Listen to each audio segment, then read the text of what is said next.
रूस और यूक्रेन के बीच जारी जंग में भारत के छात्र पिस रहे हैं और इसको लेकर भारत सरकार सजग है।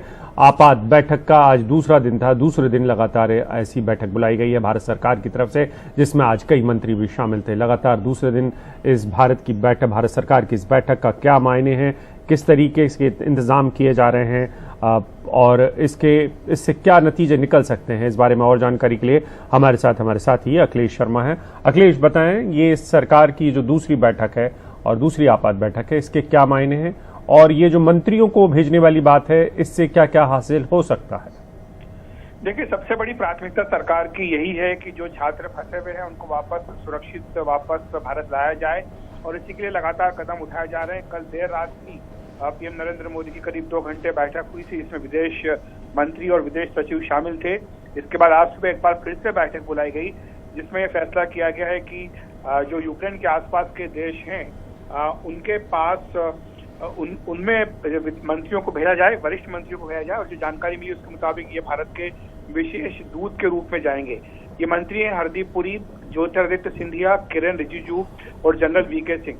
अभिषेक, हम जानते हैं कि जो यूक्रेन में फंसे हुए छात्र हैं उनसे बार बार एडवाइजरी जारी करके कहा गया है कि वे जो पश्चिम की तरफ जो सीमा से लगे हुए देश है वहां जाएं, और हमने देखा कि सबसे पोलैंड ने इंतजाम किए हैं बड़े पैमाने पर। पोलैंड ने यह भी कहा है कि भारतीय छात्रों को वीजा की जरूरत नहीं है, वो बिना वीजा के भी आ सकते हैं। इसके अलावा रोमानिया, हंगरी, इन तमाम देशों की सीमाओं से भी भारतीय छात्रों को आने के लिए कहा गया है। हालांकि दिक्कतें आ रही हैं, क्योंकि दिक्कत सबसे बड़ी ये है कि लाखों की संख्या में जो यूक्रेन के लोग हैं वे भी पलायन कर रहे हैं युद्ध के चलते, और इसीलिए भारतीय छात्रों के लिए अलग से कोई ट्रीटमेंट हो, ये हो पाना फिलहाल दिख नहीं रहा है। और ये भी शिकायत मिल रही है कि कई जगह पर जो यूक्रेन के गार्ड्स हैं वो भारतीय छात्रों के साथ बदसलूकी कर रहे हैं, दुर्व्यवहार कर रहे हैं। इनके वीडियो भी चिंतित परिजनों ने यहाँ मीडिया के साथ शेयर किए हैं दिल्ली में, और इसको लेकर के भी खासा आक्रोश आया है। अब ये फैसला किया गया है कि इन 4 मंत्रियों को भेजा जाए।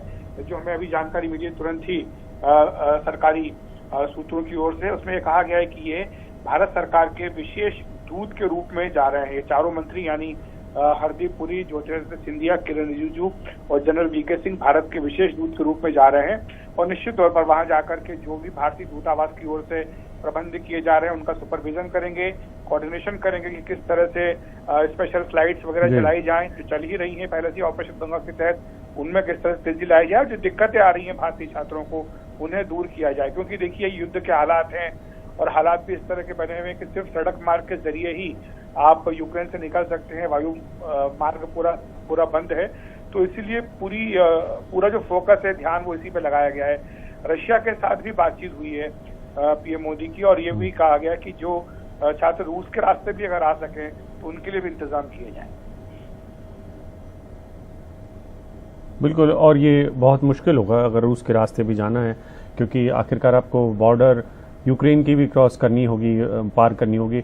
क्या आपको कोई जानकारी मिल पाई है अखिलेश? क्या किसी देश, जो 4 मंत्री जा रहे हैं उनको अलग अलग देश की जिम्मेदारी दी जाएगी, जैसे कि किसी को रोमानिया, हंगरी वगैरह? निश्चित तौर पर अलग अलग देशों में जाएंगे।